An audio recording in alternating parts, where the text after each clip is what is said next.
Hello बच्चों, good morning. कैसे हैं आप सब? आई होप कि आप लोग बहुत अच्छे होंगे। सबसे पहले आप सबका हमारे YouTube channel global chemistry classes bye Amardeep sir में स्वागत है। जैसा कि आप जानते हैं अभी सॉलिड स्टेट चल रहा है और हमने आपको बताया था कि सॉलिड स्टेट में आपको दो मेजर टॉपिक पढ़ना है। एक आपका था complete structure of crystalline solid और दूसरा मेजर टॉपिक था आपका डिफेक्ट्स इन क्रिस्टलाइन सॉलिड। ये दो मेजर टॉपिक था आपका। और लास्ट क्लास में 13वां वीडियो लेक्चर में हमने complete structure of crystalline solid को खत्म किए थे। तो आज के इस वीडियो लेक्चर में हम लोग दूसरे नए मेजर टॉपिक क्रिस्टल डिफेक्ट की शुरुआत करेंगे। आई होप कि आपको वीडियो लेक्चर काफी पसंद आ रहा होगा। तो मैं यही कहना चाहूंगा कि आप ज्यादा से ज्यादा वीडियोस को शेयर करें, लाइक करें, सब्सक्राइब करें, है ना। चलिए इसी के साथ हम लोग शुरुआत करते हैं। हम लोग पढ़ेंगे crystal defect. Second major topic हमारा है क्रिस्टल डिफेक्ट। तो हम एक बड़ा सा पहले हेडिंग लगाने जा रहे हैं, क्रिस्टल डिफेक्ट। देखिएगा सर, स्टार देके हम हेडिंग लगाते हैं क्रिस्टल डिफेक्ट। ये हम लोग पढ़ेंगे क्रिस्टल डिफेक्ट, है ना। चलिए एक बात समझिए, पहले हम लिखे वहां क्रिस्टल डिफेक्ट तो आपको कैसा क्रिस्टल समझ में आना चाहिए, क्योंकि क्रिस्टल दो तरह का होता है, पढ़ाए थे आपको शुरुआत में, एक एमोर्फस, दूसरा क्रिस्टलाइन सॉलिड। क्रिस्टल डिफेक्ट का मतलब हुआ आपको क्रिस्टलाइन सॉलिड में होने वाले डिफेक्ट्स के बारे में पढ़ना है, एमोर्फस नहीं, क्रिस्टलाइन सॉलिड में होने वाले डिफेक्ट्स के बारे में जानना है। और वो अंडरस्टूड रहेगा। हम सॉलिड में डिफेक्ट की बात करेंगे, क्रिस्टल डिफेक्ट की बात करेंगे, तो आपको समझ में आना चाहिए क्रिस्टलाइन सॉलिड में होने वाले डिफेक्ट्स के बारे में सर चर्चा कर रहे हैं, ये होना चाहिए दिमाग। चलिए समझते हैं क्रिस्टल डिफेक्ट। एक बात पहले समझिए, क्रिस्टल तो चलो ठीक है, समझ में आता है, क्रिस्टलाइन सॉलिड है, एक तरह का सॉलिड है, क्रिस्टल है। डिफेक्ट का मतलब होता है दोष, कमी। तो सॉलिड में कोई दोष होगा या कोई कमी होगी, उसी को हम लोग बोलेंगे क्रिस्टल डिफेक्ट। तो सवाल ये कि सर कमी क्या है या दोष क्या है, ऐसे क्रिस्टल में क्या दोष आएगा कि जिसको हम लोग क्रिस्टल डिफेक्ट बोलेंगे, है ना। सवाल ये, पहले आप ये समझिए, क्रिस्टल जो होता है, क्रिस्टलाइन सॉलिड, क्रिस्टल एक ही चीजें हैं। क्रिस्टलाइन सॉलिड में आप बराबर एक बात पढ़े थे कि क्रिस्टलाइन सॉलिड में जितने भी एटम्स होते हैं वो एलाइंड होते हैं। सारे एटम्स एक दूसरे तीसरे से एक ऑर्डर, परफेक्टली ऑर्डर के फॉर्म में सजे होते हैं, अरेंजमेंट होते हैं। मतलब एटम जैसे तैसे नहीं होता है, एटम का एक खास सजावट होता है, मतलब परफेक्टली ऑर्डर अरेंजमेंट होता है, परफेक्टली ऑर्डर्ड अरेंजमेंट होता है एटम या आयन का, किसी भी क्रिस्टलाइन सॉलिड में। आपने ये पढ़ा है पहले, तो इसी को हम बोलते थे क्रिस्टलाइन सॉलिड, याद होगा आपको, जिसमें एटम आयन का परफेक्टली, है ना, ऑर्डर अरेंजमेंट मिलता है, वैसे सॉलिड को हम लोग बोलते हैं क्रिस्टलाइन सॉलिड। अब चलो सोचो कि क्रिस्टलाइन सॉलिड में डिफेक्ट को मुझे डिफाइन करना है, डिफेक्ट को तो दोष को डिफाइन करना है। तो इसका मतलब ये होगा कि अगर एटम या आयन जहां जहां पे होना चाहिए, अगर कहीं कहीं से वो एब्सेंट है या वो कहीं से निकल गया, या जहां पे होना चाहिए, जिस लैटिस पॉइंट पे होना चाहिए, है ना, जहां पे हम थ्योरेटिकल लैटिस पॉइंट पे होना चाहिए, जहां हम उम्मीद कर रहे हैं कि यहां पे एटम होना चाहिए या आयन होना चाहिए, अगर वहां से एटम या आयन नहीं हो, एब्सेंट हो या रिमूव करके कहीं दूसरे जगह पे चला गया हो, तो इसका मतलब ये हुआ कि ये क्रिस्टल का डिफेक्ट है, कमी है। क्योंकि क्रिस्टलाइन सॉलिड का मतलब था एटम या आयन का एक परफेक्टली ऑर्डर्ड अरेंजमेंट। लेकिन अगर मान लीजिए उसी परफेक्टली ऑर्डर्ड अरेंजमेंट में कहीं कहीं पे एटम या आयन अगर वहां से रिमूव हो जाए, वहां से निकल जाए, तो ऑब्वियस है ये क्रिस्टल का डिफेक्ट कहलाएगा, यही क्रिस्टल का डिफेक्ट होगा। देखिए हम एक लाइन डिफाइन कर देते हैं, लिखेंगे कि क्रिस्टल डिफेक्ट क्या लिखें हम लोग, लिखेंगे any departure from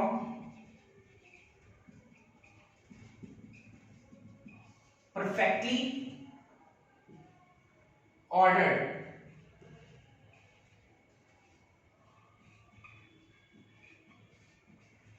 arrangement, perfectly ordered arrangement of atom या ion in a given crystal, comma is called crystal defect. आप इसी चीज को क्या बोल सकते हैं? क्रिस्टल डिफेक्ट कह सकते हैं। इसी चीज को हम लोग क्रिस्टल डिफेक्ट कह सकते हैं, है ना? Any departure from perfectly ordered arrangement of atom या ion in a given crystal is called crystal defect. ये क्रिस्टल डिफेक्ट होगा, है ना? चलिए इसके बाद तो चलो ठीक है, मेरा है कि नहीं, मेरा ख्याल है कि आपको समझ में आ रहा होगा कि क्या होता है क्रिस्टल डिफेक्ट। सिंपल सी बात है, एटम या आयन जो ऑर्डर में सजा वो निकल जाए, क्रिस्टल डिफेक्ट कहलाएगा। अब आइए, क्रिस्टल डिफेक्ट दो तरह का होता है। There are two types of crystal defect. देखिए क्रिस्टल डिफेक्ट के अगर हम टाइप्स की बात करें, क्रिस्टल डिफेक्ट के अगर टाइप्स की बात करें तो ये दो तरह का होता है। एक होता है पॉइंट डिफेक्ट और एक होता है लाइन डिफेक्ट। एक होता है लाइन डिफेक्ट, एक होता है पॉइंट डिफेक्ट, एक होता है लाइन डिफेक्ट। क्रिस्टल डिफेक्ट दो तरह का, पॉइंट डिफेक्ट, लाइन डिफेक्ट। एक बात समझिए, पहले आपने क्रिस्टल डिफेक्ट को सिंपली डिफाइन किया है कि एटम या आयन अपने लैटिस पॉइंट से अगर रिमूव हो जाए, अगर वहां से निकल जाए, तो आप ऐसे डिफेक्ट्स को बोले क्रिस्टल डिफेक्ट। अब थोड़ा समझिएगा, ये दो तरह का होता है, एक होता है पॉइंट डिफेक्ट, एक होता है लाइन डिफेक्ट। देखिए जो टाइप्स है, एक पॉइंट एक लाइन, उसके नाम में ही उसका डेफिनेशन छुपा हुआ है। अगर उसके नाम को थोड़ा अच्छे से समझिए तो मुझे लगता है कि उसके डेफिनेशन को डिफाइन करने में आपको कोई ज्यादा प्रॉब्लम नहीं होगा। देखिए कैसे, पॉइंट डिफेक्ट और एक लाइन डिफेक्ट। पॉइंट डिफेक्ट थोड़ा समझना, point will be a centre, point एक क्या है? एक सेंटर है। लाइन डिफेक्ट, लाइन का मतलब हुआ एक स्ट्रेट लाइन, लाइन कई सारे पॉइंट्स के कलेक्शन को हम लोग बोलते हैं लाइन, है ना? अब जरा समझना अच्छे से, एक ऐसा क्रिस्टल डिफेक्ट, या आप ऐसे बोलिए क्रिस्टल डिफेक्ट का मतलब एटम या आयन निकल जाता है।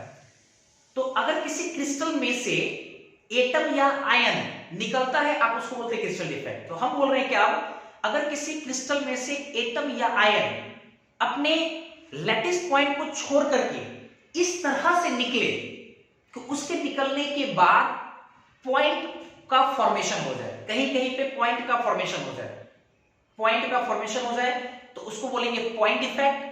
और अगर किसी क्रिस्टल में से एटम या आयन अपने लैटिस पॉइंट को छोड़ करके इस तरह से निकले कि उसके निकलने के बाद एक लाइन का फॉर्मेशन हो जाए, लाइन, एक स्ट्रेट लाइन का फॉर्मेशन हो जाए, that is called line defect. अब एक सिंपल बात समझो जरा, आपको एकदम क्लियर हो जाएगा। मान लीजिए कि ये क्रिस्टल है, ये इतना बड़ा क्रिस्टल है। क्रिस्टल मतलब सॉलिड, आप पढ़े हैं सॉलिड एक प्रकार का मैटर होता है, और दुनिया का हर मैटर छोटे छोटे कणों से मिल के बना होता है, जिसका इसमें कई सारे कण है, कई सारे पार्टिकल्स है, बहुत सारे। मान लीजिए पूरा पार्टिकल है, छोटे छोटे कई सारे पार्टिकल्स है ना? और क्रिस्टलाइन सॉलिड है, ऑब्वियसली पार्टिकल काफी अरेंज वे में सजा हुआ है। अब मान लो कि एटम को निकलना है, मान लीजिए एक एटम यहां से निकला, मान लो 5 हम एटम निकाल के दिखा रहे हैं। एक एटम यहां से निकला, एक मान लीजिए यहां से निकला, एक मान लीजिए यहां से निकला, एक मान लीजिए यहां से निकला, एक मान लीजिए 20 से यहां से निकला। जब पांचों एटम इस तरह से जब आप निकाले हैं तो आप देख पा रहे हैं कि कहीं कहीं पे पॉइंट का फॉर्मेशन हो जा रहा है, कहीं कहीं पे देखो, एक यहां पॉइंट बन जा रहा है, यहां पॉइंट बन जा रहा है, यहां पॉइंट, जहां से निकल रहा है वहां पे पॉइंट बन जा रहा है, पॉइंट। तो हम बोले इस प्रकार से निकले कि पॉइंट का फॉर्मेशन हो। देखो अगर एटम अगर जहां तहां से अगर निकलेगा, जहां तहां से, जैसे तैसे, जहां तहां से यहां से निकल जाए, यहां से निकल जाए, यहां से निकल जाए, ऐसे निकल जाए, यहां से निकल जाए, तो इसके वजह से जो बनेगा एक सेंटर बनेगा, इसी पॉइंट को या इसी सेंटर को हम लोग बोलेंगे पॉइंट डिफेक्ट, इसी डिफेक्ट बोलेंगे पॉइंट डिफेक्ट। लाइन डिफेक्ट जरा समझिएगा अच्छे से, लाइन डिफेक्ट में स्ट्रेट लाइन का फॉर्मेशन होना चाहिए। अब जरा समझिएगा, एटम या आयन एक दूसरे से, एटम या आयन किसी क्रिस्टल में है, एटम या आयन इस तरह से निकले कि उसके निकलने के बाद एक लाइन का फॉर्मेशन हो जाए। तो इस कंडीशन में मुझे लगता है कि जब कभी भी एटम या आयन निकलेगा 4, 5 या 10, 20, 25, 50 जो भी हो, एक बड़ा संख्या में, तो वो एक या तो कॉलम वाइज निकल जाए या तो रोज वाइज निकल जाए।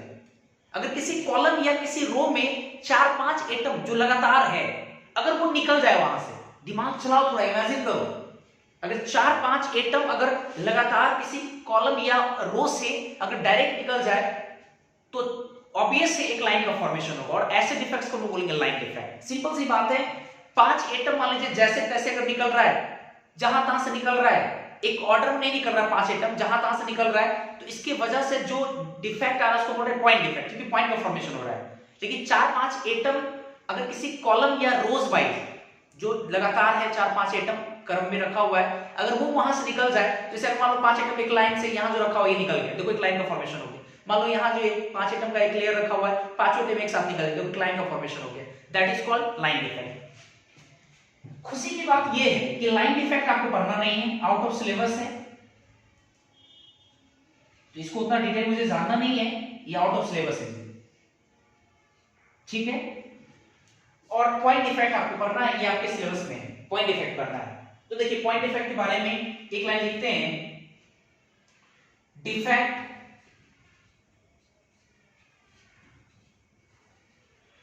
Due to missing of atoms या ion, defects due to missing of atom और आयंस देयर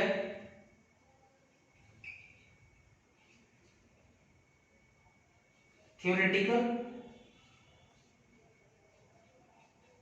lattice point, है ना, defect due to missing of atom या ion their theoretical lattice point, comma is called point defect। इसी को हम लोग क्या बोलेंगे, पॉइंट डिफेक्ट। कहीं कहीं से निकल जाए, that is called point defect, ये कहलाएगा आपका पॉइंट डिफेक्ट। चलिए इसके बाद आते हैं जरा, देखिए एक बात और समझिए, पॉइंट डिफेक्ट भी कई तरह का होता है, लेकिन उससे पहले कुछ और चीजें जानिए, किताब में डिफेक्ट्स के बारे में कुछ इंपॉर्टेंट लाइन लिखा हुआ है, उस लाइन को पहले समझना पड़ेगा। देखिए जरा अच्छे से, 2-3 इंपॉर्टेंट पॉइंट है डिफेक्ट से रिलेटेड। पहला पॉइंट है, बढ़िया समझ में आना चाहिए आपको, पहला पॉइंट है आपका कि किसी भी, एक सेकंड,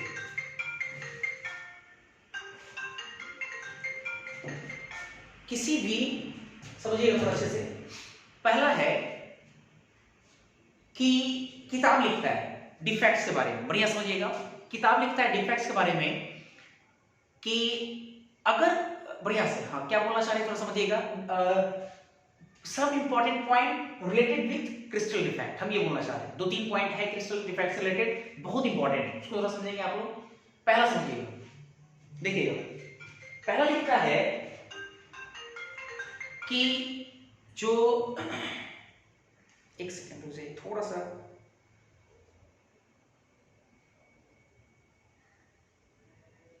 हाँ चलिए अब ठीक है।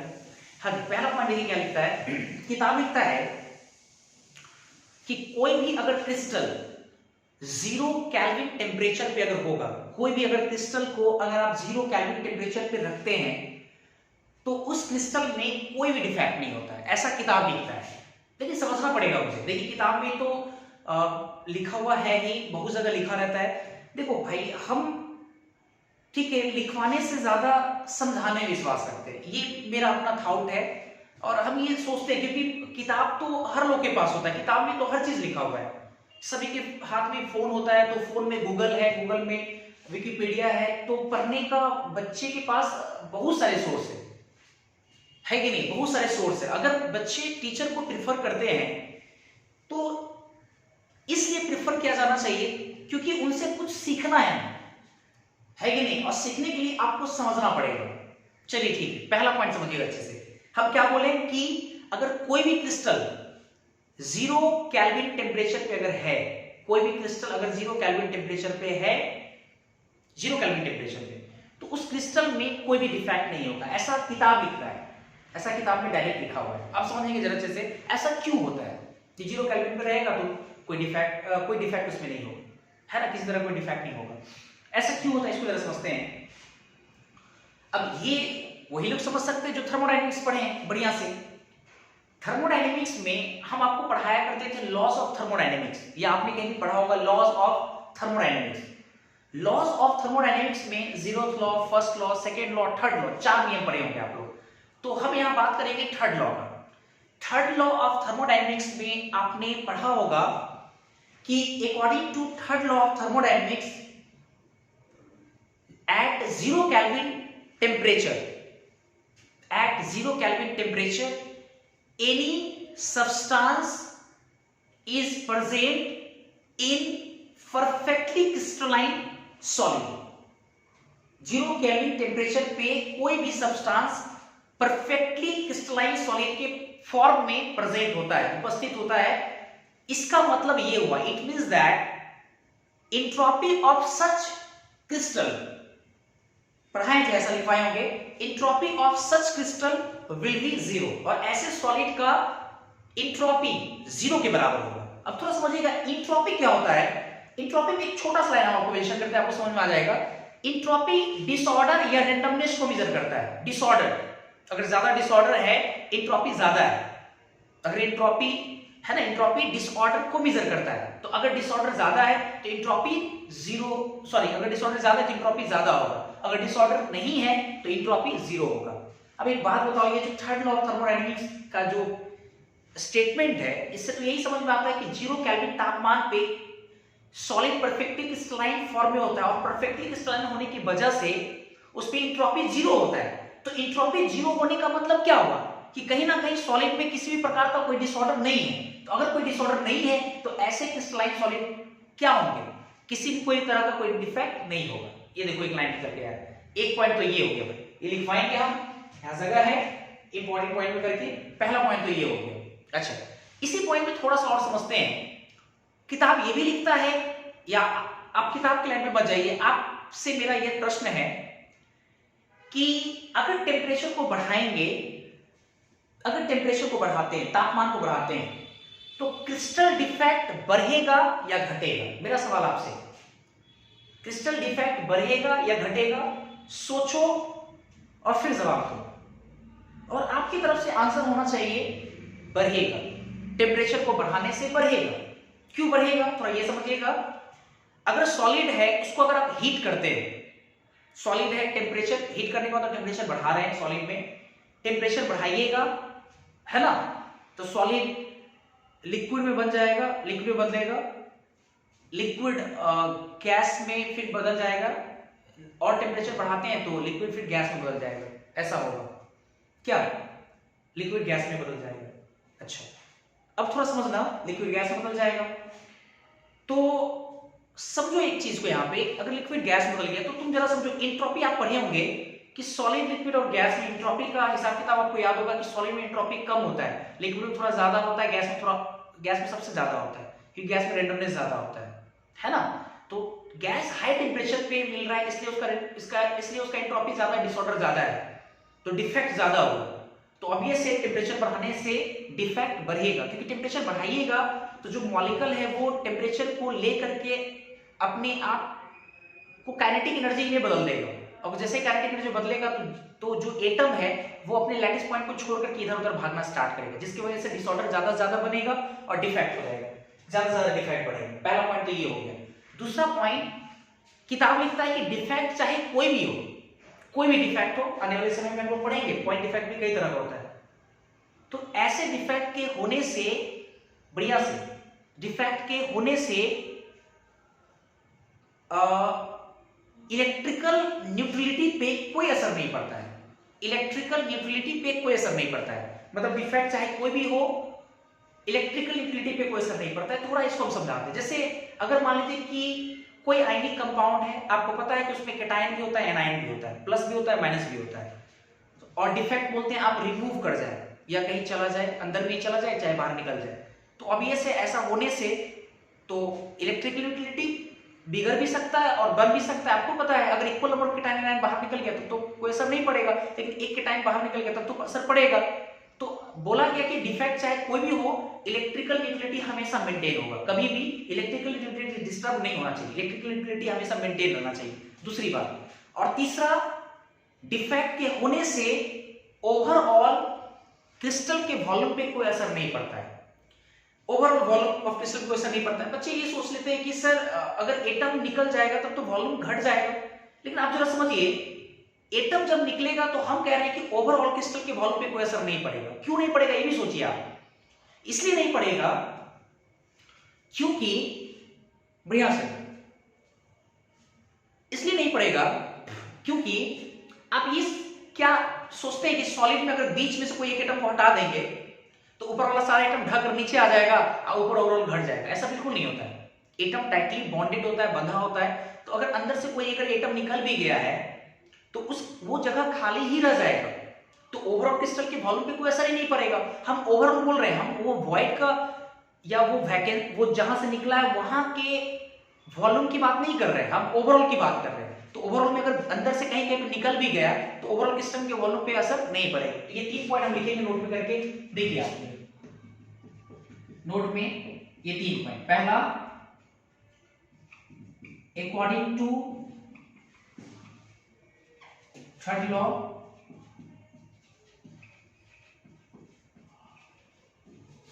thermodynamics,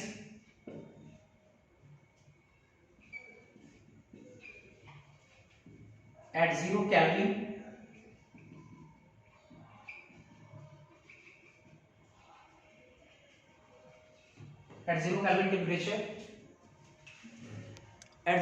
temperature any substance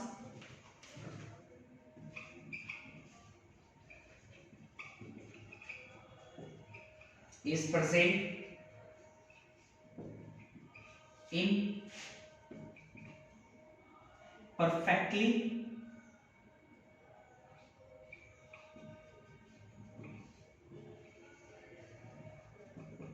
crystalline form, that is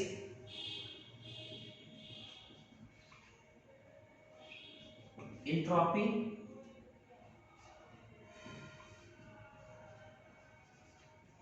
of solid, such solid will be 0.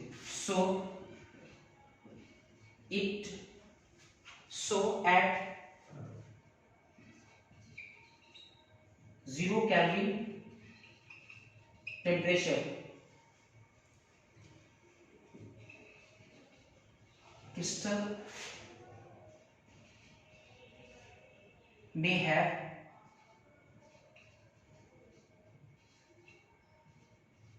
no any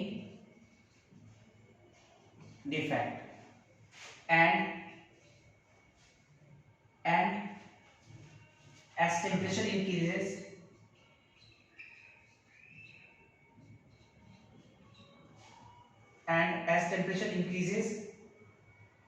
crystal defect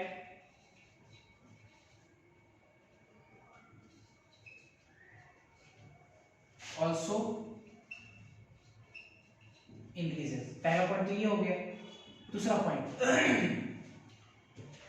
point electrical neutrality.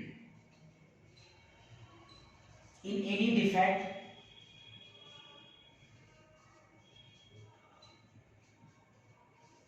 electrical neutrality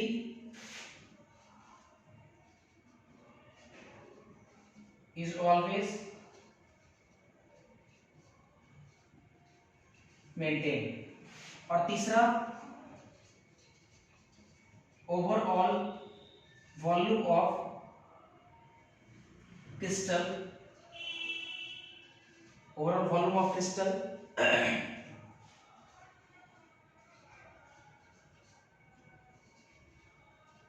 does not change in any defect। ये 3 लाइन आपको ध्यान रखना है ना। टेम्परेचर के बढ़ाने से crystal effect बढ़ेगा, दूसरा इलेक्ट्रिकल न्यूट्रलिटी हमेशा मेंटेन रहेगा, और तीसरा overall volume of crystal does not change in any defect. ये 3 पॉइंट याद रखना।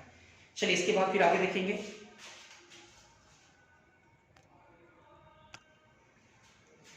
चलिए इसके आगे हम लोग देखते हैं। अभी हम लोग पढ़े पॉइंट डिफेक्ट और फिर डिफेक्ट से रिलेटेड 2-3 पॉइंट हम लोग देखेंगे। इसके आगे बढ़ते हैं हम लोग। अब हमने आपको पढ़ाया कि क्रिस्टल डिफेक्ट दो तरह का होता है, एक होता है पॉइंट, एक होता है लाइन। लाइन आपके सिलेबस में है नहीं, उसको तो हटा दीजिए आप, और पॉइंट डिफेक्ट आपको पढ़ना है। पॉइंट डिफेक्ट क्या होता है ये हमने समझाया, और क्रिस्टल डिफेक्ट से रिलेटेड 3 इंपॉर्टेंट पॉइंट समझाए आपको। चलिए अब हम लोग पढ़ेंगे पॉइंट डिफेक्ट को, डिटेल पढ़ेंगे, पॉइंट डिफेक्ट के बारे में डिटेल पढ़ेंगे। थोड़ा समझिएगा आप लोग। अगर पॉइंट डिफेक्ट की क्लासिफिकेशन की बात करें, पॉइंट डिफेक्ट कि अगर क्लासिफिकेशन की बात करें, अगर टाइप्स की बात करें, पॉइंट डिफेक्ट देखेंगे जरा इसको। तो पॉइंट डिफेक्ट भी दो तरह का होता है, दो तरह का होता है। एक होता है आपका, बढ़िया समझिएगा पहले, एक होता है आपका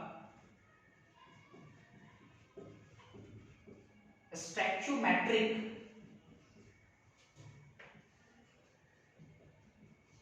डिफेक्ट, स्टैच्यूमेट्रिक डिफेक्ट, और एक होता है आपका नॉन स्टैच्यूमेट्रिक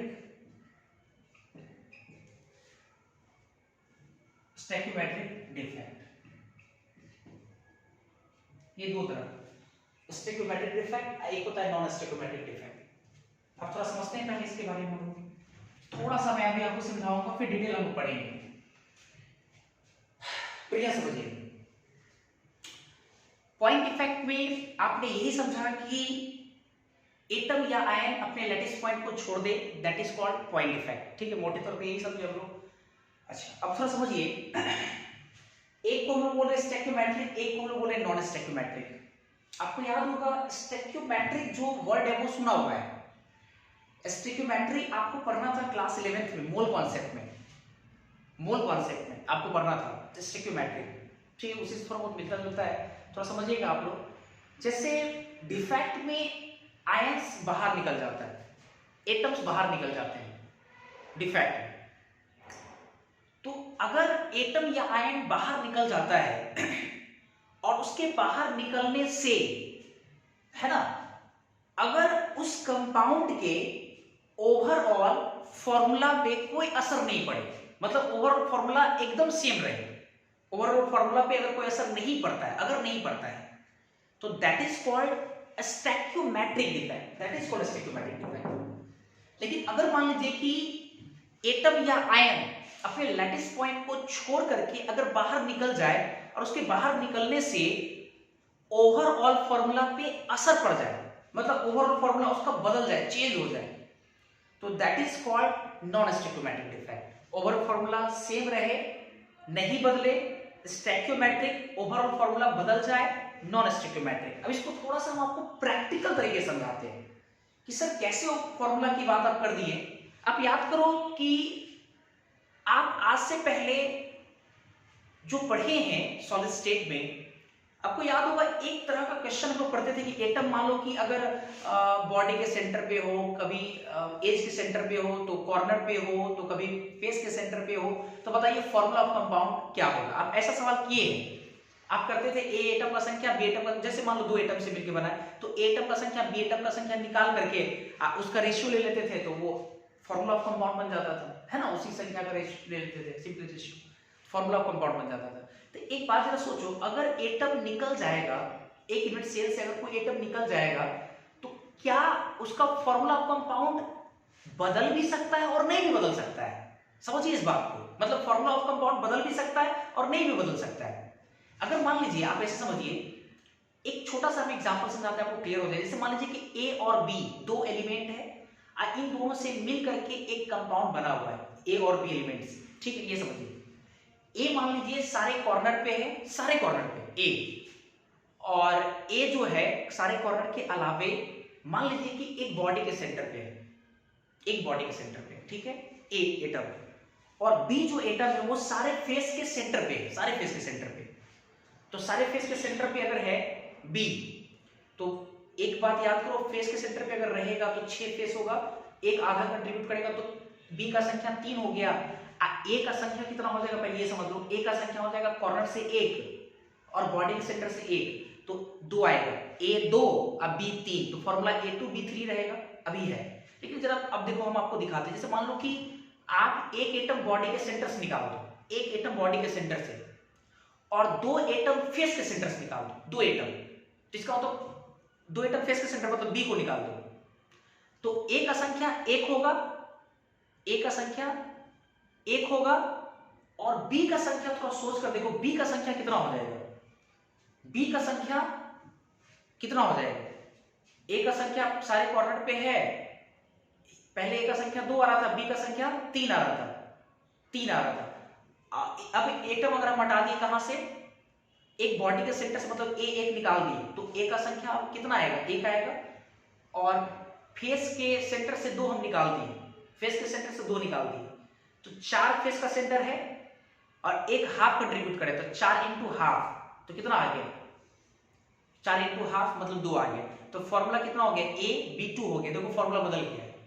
लेकिन ऐसा भी हो सकता है फॉर्मूला नहीं भी बदले, देखो कैसे नहीं बदलेगा, A2 B3 है ना फॉर्मूला, A2 B3, अब A2 B3 फॉर्मूला नहीं बदले, देखो ऐसा भी हो सकता है, जैसे अगर मान लो कि ए एटम को, मान लीजिए कि ए एटम जो है आपका सारे कॉर्नर और बॉडी के सेंटर पे एक है, एक बॉडी के सेंटर से हम हटा दें, तो अभी ऐसे ए का संख्या 1 है, ठीक है। और हम क्या करते हैं, अब बी जो एटम है हमारा, बी एटम, उस बी एटम को क्या करते हैं कि 3 फेस के सेंटर से निकाल देते हैं, 3 फेस के सेंटर से, थोड़ा समझना अच्छे से, 3 फेस के सेंटर से निकाल दिए, तो 3 फेस के सेंटर पे बी एटम से बचा है, तो एक हाफ कंट्रीब्यूट करता है, तो 3/2 कंट्रीब्यूट करेगा, तो ए का संख्या 1 और बी का संख्या 3/2। सिंपल रेशियो जब 2 से मल्टीप्लाई कीजिएगा तो A2 B3 आ रहा है कि नहीं, बिल्कुल आ रहा है, देखो निकाल रहे हैं, लेकिन इसका फॉर्मूला नहीं बदला है। हम यही कहना चाह रहे हैं मोटे तौर पे, अगर प्रैक्टिकल एग्जांपल नहीं समझ में आया, आगे हम लोग देखेंगे भी, इतना ध्यान रखिए, अगर फॉर्मूला नहीं बदले स्टैक्योमेट्रिक डिफेक्ट, और अगर फॉर्मूला बदल जाए नॉन स्टैक्योमेट्रिक डिफेक्ट। तो एक छोटा सा लाइन में लिखते हैं, फॉर्मूला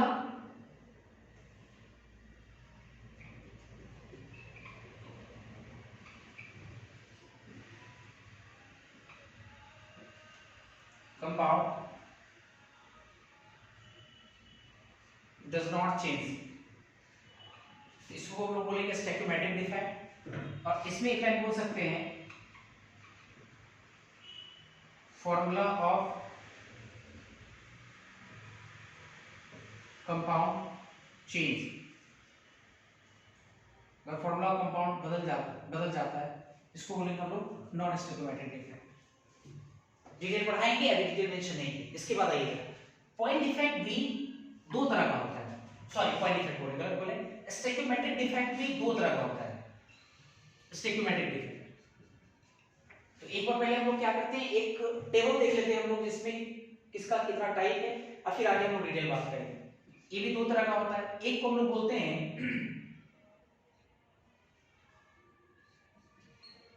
सॉरी स्टैक्योमेट्रिक तो हो चुका है, एक होता है इसमें स्टैक्योमेट्रिक 2 तरह का होता है, एक होता है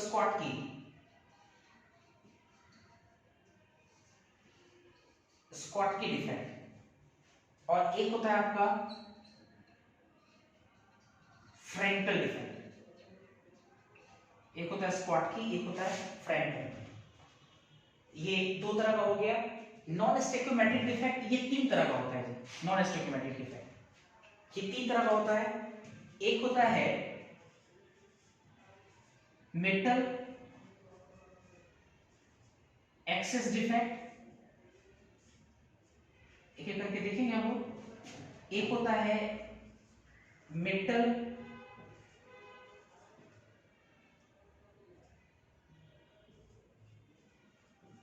डिफिशियंसी डिफेक्ट, और तीसरा होता है इंप्योरिटी डिफेक्ट। तीसरा होता है इंप्योरिटी डिफेक्ट, है ना।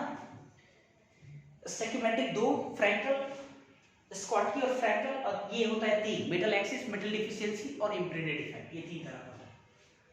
एक बात और जानिए, स्क्वाटकी डिफेक्ट के जैसा एक और डिफेक्ट होता है, वैकेंसी डिफेक्ट, जिसको हम लोग कहते हैं वैकेंसी।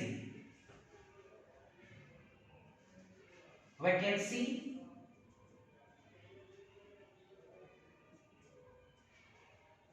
डिफेक्ट इसके जैसा होता है। अब फ्रंटल डिफेक्ट के जैसा एक डिफेक्ट होता है जिसको हम लोग बोलते हैं डिसलोकेशन। डिसलोकेशन या इसी को बोलते हैं डिसलोकेशन बोले चाहे इंटरस्टिशियल भी बोला जाता है।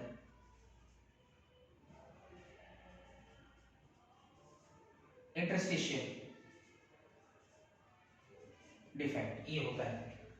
अंतर थोड़ा समझिएगा अच्छे से। हम ये नहीं बोलेंगे Schottky defect is also known as vacancy defect, Frenkel defect is also known as dislocation interstitial defect. आप ये समझिए, हम बोले कि इसके जैसा होता है, स्लाइटली अंतर होता है, थोड़ा सा अंतर होता है। अंतर क्या होता है जरा जान लीजिए। स्कॉटकी डिफेक्ट आयनिक कंपाउंड में होता है, आयनिक कंपाउंड, तो उसमें हम लोग आयंस की बात करेंगे। और वैकेंसी डिफेक्ट जो होता है वो एलिमेंट में होता है, एलिमेंट, इसमें हम लोग एटम की बात करेंगे। जहां हम आयन बोलेंगे वो स्कॉटकी डिफेक्ट, और जहां एलिमेंट की बात करेंगे वो वैकेंसी डिफेक्ट। फ्रंटल डिफेक्ट उसी तरह से ये आयनिक कंपाउंड में होता है, आयनिक कंपाउंड। तो अभी ऐसे हम आयन की बात करेंगे इसमें। और ये जो इंटरस्टिशियल डिफेक्ट है, डिसलोकेशन डिफेक्ट है, ये आपका होगा एलिमेंट में, एक ही जैसा है एलिमेंट को। थोड़ा सा जब हम आपको डिफाइन करेंगे क्या स्कॉटकी और फ्रंटल डिफेक्ट, तो हम क्लियर कर देंगे वैकेंसी डिफेक्ट किसको बोलेंगे, है ना, ये हम क्लियर कर देंगे। पहले आप इसको नोट कीजिए, और इसके बाद हम लोग डिटेल पढ़ेंगे स्टैक्योमेट्रिक डिफेक्ट के बारे में, अब फिर हम लोग पढ़ेंगे नॉन स्टैक्योमेट्रिक डिफेक्ट के बारे में। तो पहले हम लोग इस पर फोकस करेंगे, अब फिर आने वाले समय में इस पे। मुझे लगता है कि आज की क्लास में सिर्फ ये हो पाएगा, इसको अगली क्लास में। पहले इसको आप लोग नोट कीजिए।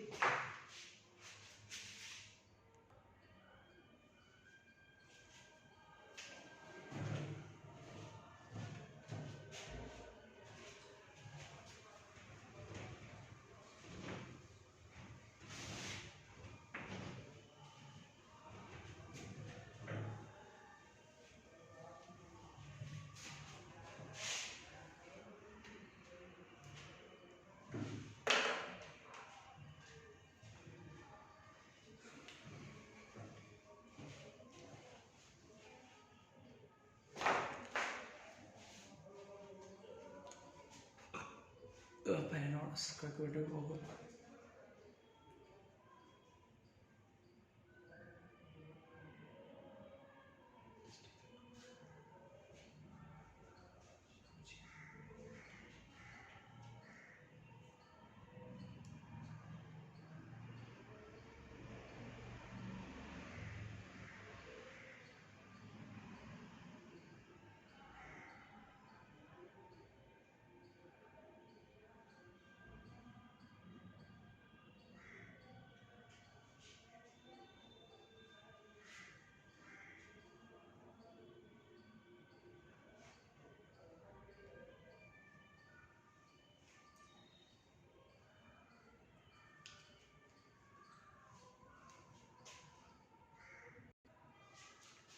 अरे यार,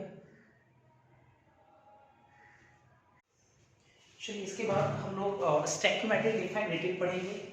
तो एक्चुअली हुआ क्या, हमसे थोड़ा सा गलती से क्या हो गया कि वीडियो को जो हम पॉज करते हैं वो पॉज करना भूल गए थे, और हम लेक्चर लेते चले गए, और ये वहाँ से ऑन नहीं था, लेक्चर लेते चले गए और ये लास्ट तक लिख दी, और अभी फिर हम देख रहे हैं। तो दोबारा हम नहीं लिखना चाह रहे हैं, हम इसी में समझा देते हैं आपको, आप क्लियर समझ जाइएगा, थोड़ा समझिएगा। हम स्टैक्योमेट्रिक डिफेक्ट डिटेल पढ़ेंगे।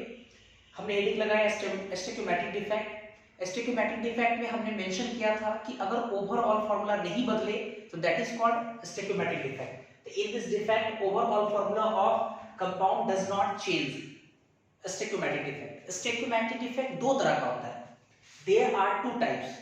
पहला होता है आपका स्कॉटकी डिफेक्ट, और दूसरा होता है आपका फ्रैंकल डिफेक्ट। स्कॉटकी डिफेक्ट और दूसरा आपका फ्रैंकल डिफेक्ट। स्कॉटकी डिफेक्ट और फ्रैंकल डिफेक्ट आपके एग्जाम के पॉइंट ऑफ व्यू से बहुत ज्यादा इंपॉर्टेंट है, चाहे वो बोर्ड का एग्जाम हो, चाहे कोई भी कॉम्पिटिटिव एग्जाम हो।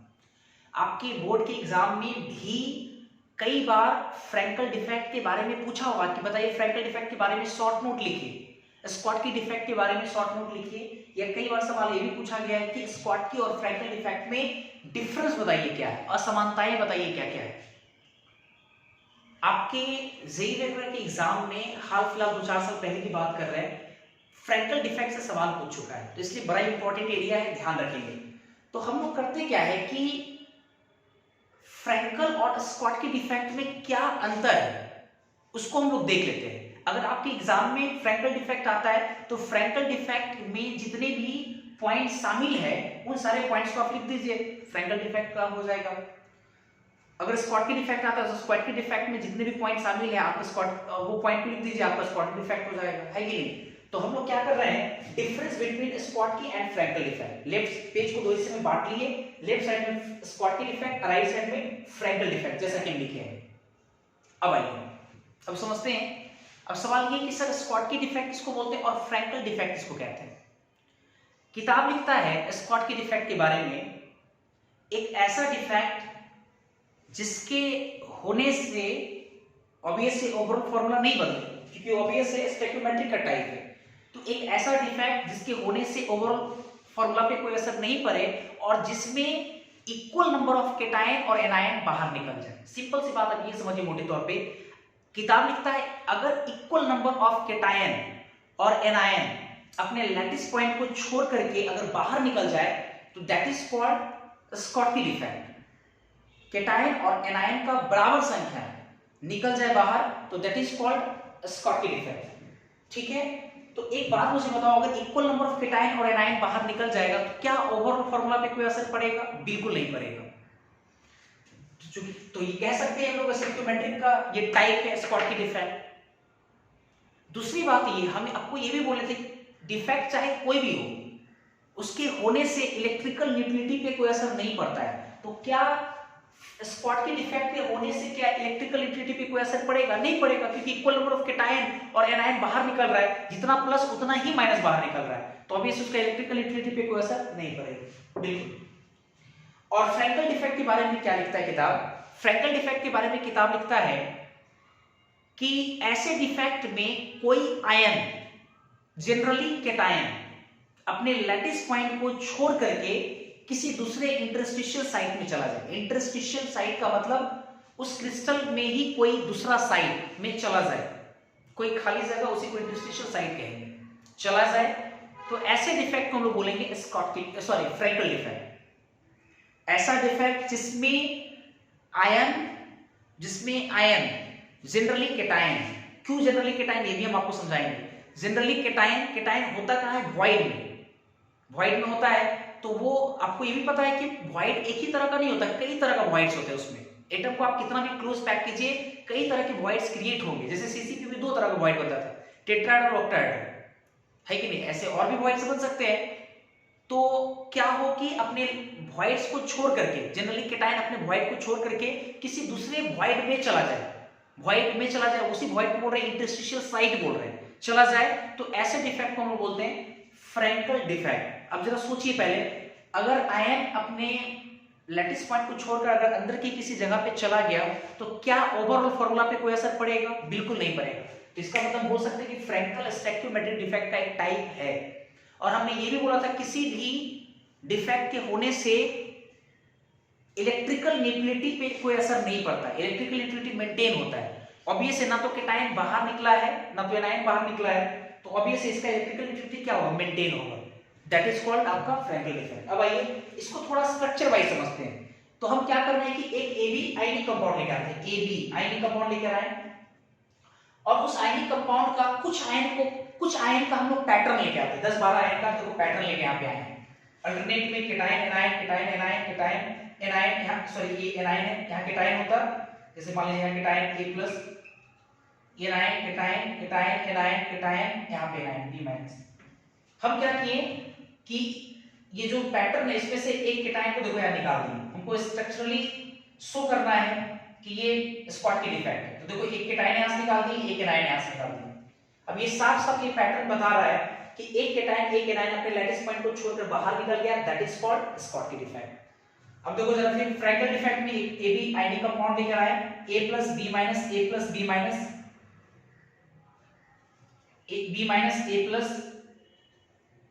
A+B- B minus A plus, alternate में A plus B minus A plus B minus लेकर आना है, ठीक है। अब इसमें क्या वो दिखा रहे हैं हम आपको, ये कैटायन है, तो ये अपने लैटिस पॉइंट को छोड़ दिया, छोड़ा तो ये सब खाली जगह है, तो इस खाली जगह में कहीं भी जाकर के वो फिट हो जाए, जैसे मान लो यहाँ पे चला गया ए प्लस।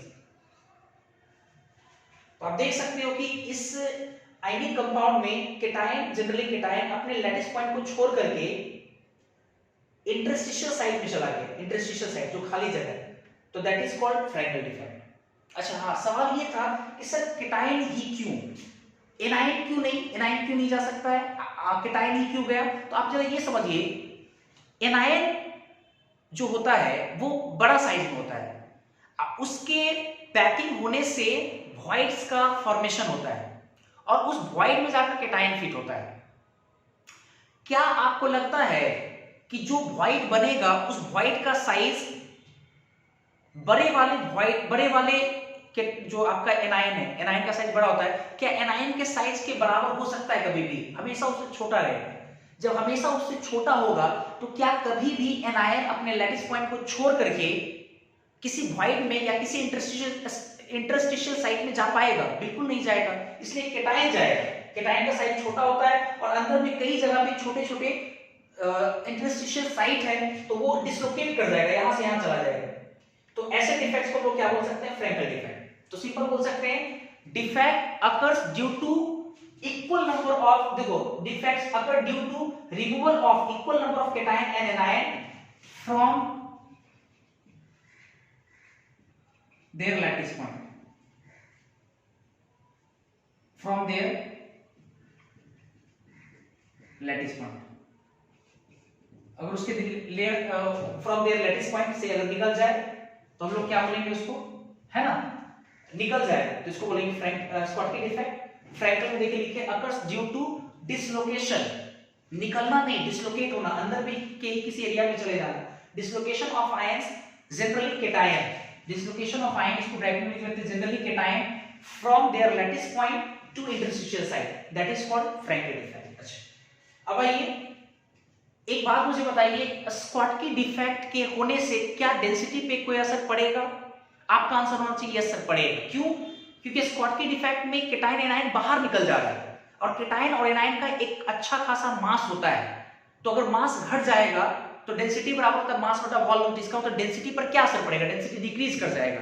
लेकिन फ्रैंकल डिफेक्ट में अगर मेरा सवाल आपसे ये हो कि उसमें क्या होगा, डेंसिटी पर क्या असर पड़ेगा, असर पड़ेगा या नहीं पड़ेगा, अगर पड़ेगा तो घटेगा कि बढ़ेगा, ये अगर सवाल हो आपसे तो आपकी तरफ से जवाब आना चाहिए कि डेंसिटी पर सर कोई असर नहीं पड़ेगा। क्यों? क्योंकि अंदर का ही जो आयन है वो अंदर में ही किसी दूसरे जगह पे चला जा रहा है, अपने लैटिस पॉइंट को छोड़ करके किसी दूसरे इंटरस्टिशियल साइट में चला जा रहा है। ऑब्वियस है मास तो घटा नहीं, तो डेंसिटी क्या होगा? रिमेन्स अनचेंज होगा। तो सेकंड पॉइंट हम लिखेंगे in this defect density of crystal increases, sorry decreases, घटेगा स्कॉटकी में, और इसमें लिखेंगे in this defect density of crystal remains unchange, नहीं होगा चेंज, बिल्कुल। अब तीसरा पॉइंट पे आते हैं। एक बात देखिए, सबसे बड़ा पॉइंट ये है, सबसे बड़ी बात ये है इस डिफेक्ट को लेकर के कि सर आपने मुझे फ्रैंकल समझाया, स्कॉटकी समझाया, Schottky equal number of cation anion बाहर निकल जाए, फ्रैंकल जिसमें डिसलोकेट हो जाए, ये आपने कहा। लेकिन मेरा सवाल ये होगा सर आपसे कि ऐसा कौन कौन सा क्रिस्टल है जिसमें स्कॉटकी डिफेक्ट होगा, जिसमें फ्रैंकल डिफेक्ट होगा, है कि नहीं? ये बड़ा सवाल है। लेकिन आप एक जरा सोच कर देखिए, मन के किसी कोने में आपका ये जवाब मिलना चाहिए आपको कि ऑब्वियसली ये कहीं ना कहीं प्रैक्टिकली बात होगी। आप ये कोई किसी बेसिस के आधार पे कंफर्मेशन नहीं दे सकते कि इसमें पक्के से स्कॉटकी होगा या इसमें पक्के से फ्रैंकल होगा, है ना? तो बात समझिएगा थोड़ा, प्रैक्टिकली लिखा गया, प्रैक्टिकल जो करके किताब में लाइन जो लिखा गया वो क्या लिखा गया उसको जरा समझिए। किताब लिखता है कि अगर, बढ़िया से समझिएगा, किताब लिखता है कि अगर, सॉरी बढ़िया समझिएगा, किताब लिखता है कि स्कॉटकी डिफेक्ट वैसे आयनिक कंपाउंड में होंगे, स्कॉटकी डिफेक्ट वैसे आयनिक कंपाउंड में होंगे जिसमें कैटायन और एनायन का रेडियस या उसका साइज बोलिए बात बराबर है, जिसमें केटायन और एनायन का साइज तकरीबन सेम हो, तकरीबन सेम, आसपास उसका साइज हो, बराबर तकरीबन हो, उसमें स्क्वाट डिफेक्ट मिलता है, उसमें स्क्वाट डिफेक्ट होता है। और जिसमें केटायन और एनायन का साइज जस्ट उसका अपोजिट कर दीजिए, लार्ज डिफरेंस हो, उसके केटायन मतलब वैसे आयनिक कंपाउंड जिसमें केटायन एनायन के साइज में लार्ज का डिफरेंस हो, लार्ज अंतर हो, ज्यादा का अंतर हो, तो उसमें फ्रैक्टल डिफेक्ट घटेगा, उसमें फ्रैक्टल डिफेक्ट होगा।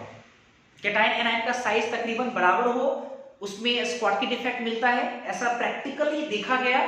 और जिसमें केटायन एनायन का साइज का डिफरेंस ज्यादा हो, लार्ज डिफरेंस हो, उसमें फ्रैक्टल डिफेक्ट देखा गया।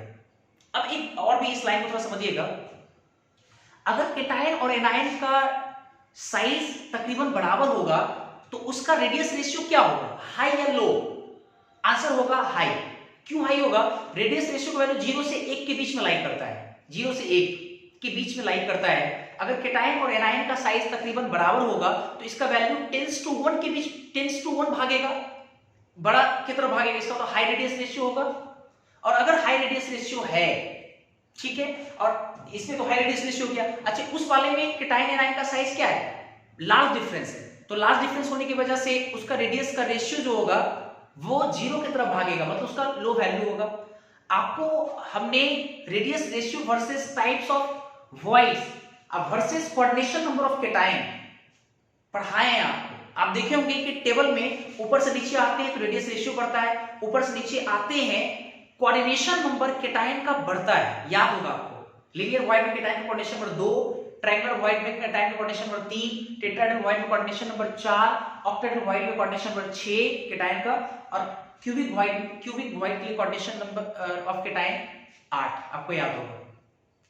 तो एक बात मुझे बताइए, ऊपर से नीचे आते रेडियस रेशियो बढ़ता है, ऊपर से नीचे आते कोऑर्डिनेशन नंबर बढ़ता है, आप बोल रहे हैं कि कंपैरेबल साइज वाले आयनिक कंपाउंड में स्क्वाटकी डिफेक्ट होगा, that is radius ratio high वाले में होगा, आप ये भी बोल सकते हैं, या आप ये भी बोल सकते हैं जिसमें केटायन का कोऑर्डिनेशन नंबर हाई होगा।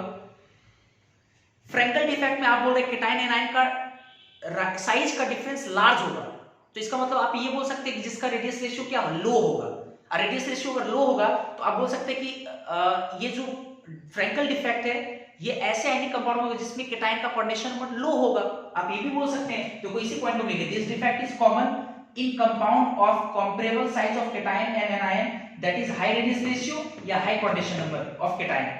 ऐसे लिखिए, this defect is common in compound of large difference in size of cation and anion that is low radius ratio और low coordination number value, low coordination number of cation। अब इसके examples हम लिखे हैं जो कि आपकी किताब में डायरेक्ट लिखा होता है, NaCl, KCl, NaI, NaBr और सीजियम क्लोराइड, AgBr की इसके एग्जांपल बहुत महत्वपूर्ण है। और इसमें एग्जांपल होता है zinc sulphide, silver chloride, silver bromide, silver iodide, ये सब एग्जांपल होता है। अब ये एग्जांपल इसमें क्यों आया आप खुद समझ सकते हैं। सोडियम क्लोराइड का स्ट्रक्चर और सीजियम क्लोराइड का स्ट्रक्चर ये दो तो आपको पढ़ाए हैं। सोडियम क्लोराइड के स्ट्रक्चर में सोडियम केटायन का कोऑर्डिनेशन नंबर 6 होता है, याद कीजिए, और सीजियम क्लोराइड के स्ट्रक्चर में सीजियम क्यूबिक वॉइड में होता है, इसका कोऑर्डिनेशन नंबर 8 होता है। तो 6 और 8 हाई कोऑर्डिनेशन नंबर वैल्यू है, और हाई कोऑर्डिनेशन नंबर जिसमें भी होगा, जिस आयनिक कंपाउंड में केटायन कोऑर्डिनेशन नंबर हाई होगा उसमें आपका कौन सा डिफेक्ट होगा, स्कॉटकी डिफेक्ट। इसलिए देखो ये सब स्कॉटकी डिफेक्ट में आता है। और जिंक सल्फाइड आपको जब स्ट्रक्चर पढ़ाएं तो उसमें देखे होंगे zinc double plus ion tetrahedral void में जाता है, टेट्राहेड्रल वॉइड का कोऑर्डिनेशन नंबर मात्र 4 होता है, तो इसका मतलब कि लो कोऑर्डिनेशन नंबर है केटायन का इसमें, और लो कोऑर्डिनेशन नंबर जिसमें होगा केटायन का उसमें फ्रैक्टल डिफेक्ट होगा, इसलिए ये फ्रैक्टल डिफेक्ट है। और सबसे महत्वपूर्ण बात जो कि एनसीईआरटी में लिखा हुआ है प्रैक्टिकल, एक एग्जांपल समझ लीजिए, silver bromide, silver bromide, silver bromide इकलौता ऐसा एक क्रिस्टल है जिसमें फ्रैक्टल के साथ साथ स्कॉटकी डिफेक्ट भी होता है, Frenkel defect as well as Schottky defect ये होता है। एक चीज के लिए माफी चाहेंगे कि एक्चुअली वो गलती से हम आपको बोले थे कि ये वीडियो जो पॉज करते वो करना भूल गए थे, और ये आपका चलता चला गया है ना, लिखते चले गए, बोले नहीं, दोबारा मेहनत नहीं करना चाह रहे थे, इतना लिखना पड़ता मुझे, इसलिए हम लिखे हुए में भी आपको समझा दिए। आई होप कि आपको समझ में आया होगा। और इसी के साथ ठीक है, अगले क्लास में हम लोग देखेंगे नॉन स्टोइकियोमेट्रिक डिफेक्ट, पूरा डिटेल पढ़ेंगे हम लोग नॉन स्टोइकियोमेट्रिक डिफेक्ट। तो आज के लिए इतना ही, थैंक यू।